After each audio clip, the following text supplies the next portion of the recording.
क्या आपने कभी महसूस किया है, जब जीवन में सब कुछ बिगड़ने लगता है, जब हर रास्ता बंद दिखाई देता है, तभी मन से आवाज निकलती है, हे भगवान, अब तक मेरी सहायता क्यों नहीं हुई?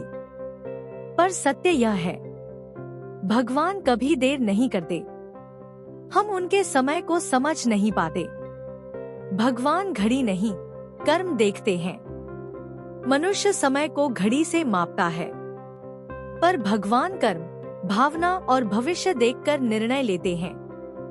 जिस वस्तु की आप आज प्रार्थना कर रहे हैं, यदि वह आज ही मिल जाए, तो संभव है कि वही आपके लिए हानिकारक बन जाए।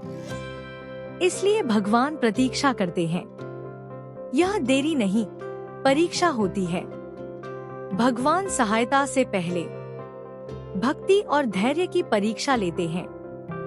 जैसे सोने को अग्नि में तपाकर शुद्ध किया जाता है, वैसे ही भक्त को कष्ट में तपाया जाता है। जो हर परिस्थिति में विश्वास रखता है, वही सच्चा भक्त कहलाता है।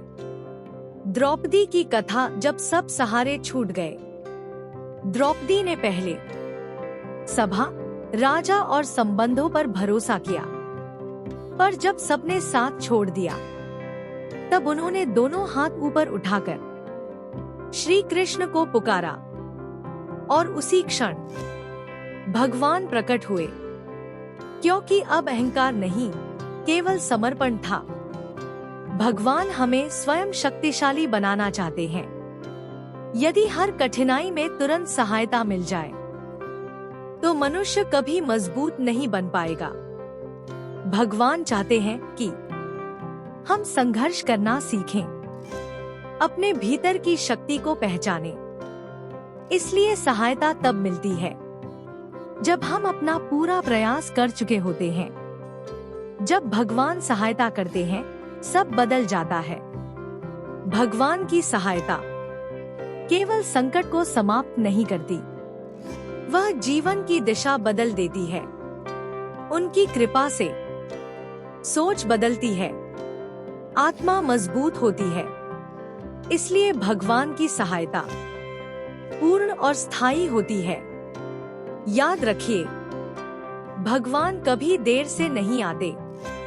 वे उसी क्षण आते हैं जब मनुष्य का विश्वास अडिग हो जाता है।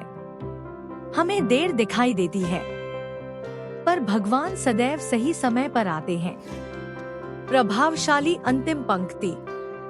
जब तक मनुष्य के हाथ संघर्ष में उठे रहते हैं, भगवान प्रतीक्षा करते हैं, और जब हाथ प्रार्थना में जुड़ जाते हैं, तब भगवान स्वयं चलकर आते हैं।